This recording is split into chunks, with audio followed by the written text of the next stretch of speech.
realise that, you know, if it's the Premier League at the end of the season that they win, and only the Premier League, that'll be an incredible season. And as I said earlier, they would have snapped your hand off for that at the start of the season. So, you know, but it doesn't stop the feeling of the last few days or the last few weeks, and to get that winning feeling back will be really important for everybody connected with the club. Yeah, because they've had a while to stew, if you like, haven't they, on those two big defeats? And you can take that either way at times. You know, sometimes when you have defeats, you want to get back to the games and start winning as quickly as possible. But I do feel that it was a good thing for Liverpool to have the break after, you know, it was, people described it as a taxing couple of days, you know, taxing couple of weeks, that they'd expended a lot of energy. They were using a lot of the similar players. I think they've used the second least amount of squad players this season to Nottingham Forest. So, you know, he has demanded a lot off this team, and maybe that time away from each other before this run-in was exactly what the team needed. And, you know, I didn't think it was about performance for Liverpool tonight. I thought it was about results. Start this run-in in the right manner. Get this first result. Get this first 3 points in the bag. And it'll make every result that comes after it easy, and that's what they managed. Yeah. Resilience that they've shown tonight when asked the question.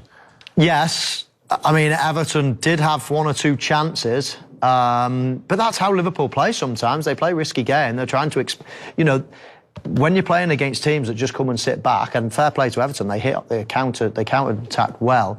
But in the main, they were trying to stay into it in a bit of a shape, and Liverpool had to be quite patient. Sometimes take risks. Obviously, they played Curtis Jones as a right back. That's a little bit of a risk, but they realised they were going to have a lot of the ball. So, you know, that was a good performance. A clean sheet is very important, and obviously breaking any defence down when they sit back is not easy. Well, of course, part of that clean sheet was the Liverpool captain Virgil van Dijk, who is waiting to talk to us live now at Anfield. Good to see you, Virgil. Well done. Congratulations. Derby win. How significant does that feel? Very. And yeah, obviously it was important to get the win. It was always going to be a difficult game against them. And it obviously showed, I think the first half we weren't at our best. Second half, I think we showed why we deserved the 3 points. Yeah, and a bit of a character test for you all tonight, which you've come through. I think, of course, it's a character test. You play the Merseyside Derby, and these games are special for both sides. And obviously, we've seen the games over the years how difficult it can be, and you saw it today as well, especially in the first half, where I think when we lost the ball a couple of times, and we were quite open, and we had to shore that up in the second half, and I think we did. And yeah, obviously, like I said, we will deserve 3 points based on the second half, especially. Virgil, it's Michael Owen. Well played tonight on the clean sheet and the victory. I'm just thinking, in terms of the season so far, if you'd said at the start of the season you're going to win the Premier League, I'm sure everybody would have been over the moon. However, it was building into something really special. How hard was it, after a couple of big defeats in cup competitions, to sort of get your mind tuned back into the Premier League and to finish the season well? So you're suggesting that this season is not going to be special anymore? It will be, absolutely. Well, it will be special. But I thought it could have been building into something very special. I think we have to change that narrative a little bit. I think we're fighting for the biggest prize of the season. We work so hard for it. That 20 teams are working so hard to try and be on top of the Premier League. And you have 8 games to go. We know what's at stake, and we have to go for it. We have to fight. We have to enjoy the whole ride. And then let's see. I think, like I said, it's still looking very special in my eyes. I think what you said at the start of the season, I think no one expected us to even try and fight for all 4 fronts at the start of the season. Obviously, we at the stage now where we're still fighting for the biggest, and that's the reality. So it's still a possibility that this season will be very, very special. Virgil, you had 9 games to go after this international break. Did you feel this was the most important game to get back into winning ways quickly as possible? Of course, like any game after disappointment, you want to obviously win. You want to show what we're all about, and obviously the final was very disappointing for many reasons. Then obviously everyone goes to their respective countries and play different football, different questions are asked from you, and you have to be ready when you come back. And I think we had a good couple of days training before this, and I think second half showed why we deserved today, I think, the 3 points in my opinion. And you always have goals all round the team, but I know he's gone a few without one. But Diogo Jota is a scorer of big, significant goals for you, isn't he?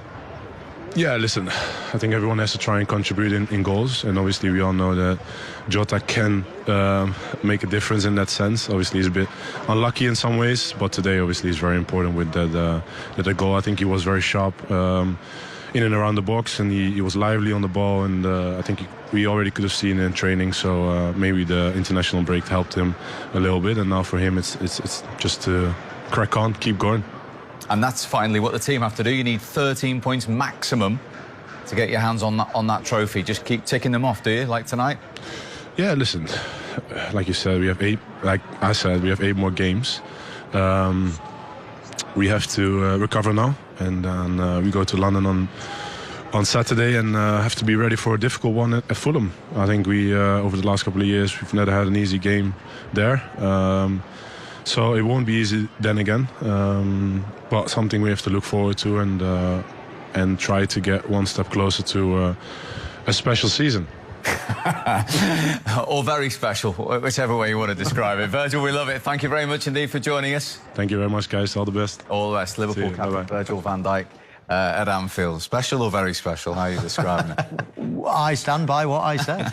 I mean, if you'd said at the start of the season that Liverpool are going to win the Premier League, it's a very, very top season. I mean, that's... And as Virgil said, not many fans, not many people give them the chance, really, especially changing their manager and after so long of Jurgen Klopp being there. However, it was building into something incredibly special.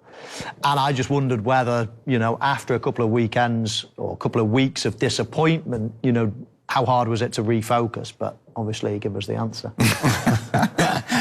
And believe me, when you stand next to Virgil van Dijk, you do not. Well, that's why I asked him from this distance away. If I was stood by, I wouldn't have asked him. Had we been Matchday Live on the road, I'm not so sure you would have been quite as right next to him. But anyway, I was talking to you about Jota there. I mean, I know he's gone 10 games in all competitions without a goal. He's had his injury problems, but you call him a killer in front of goal. You actually think he's Liverpool's most natural finisher at times, don't you? 4 moments like we saw tonight. Yeah, I mean, he danced through the defence there, didn't he? One off his left foot, one off his right foot, and then Jordan Pickford almost went early. He didn't need to find a corner, but this is lovely. Takes one touch in his right, then when his left, and then it opens it all out. But it's, as I say, his balance, his touch, going through there, Leon, it was pretty special.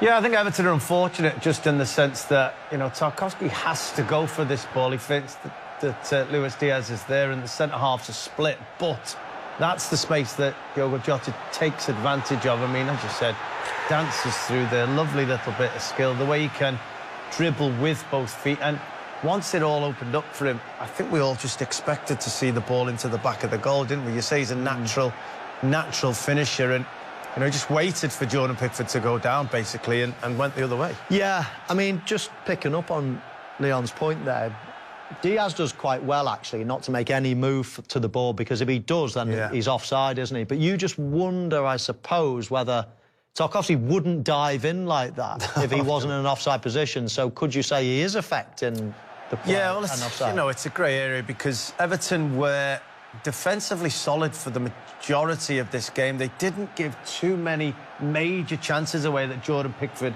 had to save. But in that one moment, they left themselves stretched and exposed because they had to defend a ball that, in hindsight, didn't need defending because Diaz is offside. So it's a frustrating one. By the letter of the law, it is a goal because, you know, Tarkowski went for it and had the opportunity to clear it. But I just wonder if he'd have realised that Diaz was offside, could he have just let that ball go through and suddenly they're not exposed? However, from that moment, Diogo Jota took complete advantage of it, finished it brilliantly. And I did think that Liverpool probably deserved to win the game because I didn't think Everton were ruthless enough when their chances came. Well, not to get tempted to. He knows he's offside. I think he knows he's offside. Otherwise, he would definitely go for it. But Gravenberch plays him the ball. There's nobody else anywhere near. So, I mean, in terms of the pass, Gravenberch is very deliberate in where he's going to pass it to. It's not like anyone can say, oh, no, he was going there or there. It was going to Diaz. And Tarkowski's obviously had to intercept it. I mean, as a defender, that's just a natural instinct to dive and to nip in front of him. And as he says, he has to lunge forward because he he has to think that Diaz is onside and he has to beat him to the ball. He can't just wait and see. He has to step out front, which makes it, he can't clear it in a manner that he would just be able to hoof it up the pitch. He's had to nip in front, and in doing so, he's not been able to make the clearance that he would desire. But you're right, it's I really, from the Liverpool striker. I really feel sorry for Tarkowski there, and Everton in many ways, because you know there is very little that they can do in that situation. You can't say to Tarkowski, "Oh no, don't get it." You know, that's just instinct to try to stop it going. So they've done everything right. They've pushed up. They've got a high line. They've got somebody offside. The ball's gone to that guy, and they've managed to block it. So they've absolutely done nothing wrong at all. Yet the rules of the game suggest that it's correct to give the goal. So it's a harsh one, and one that they'll be licking the wounds over, I think.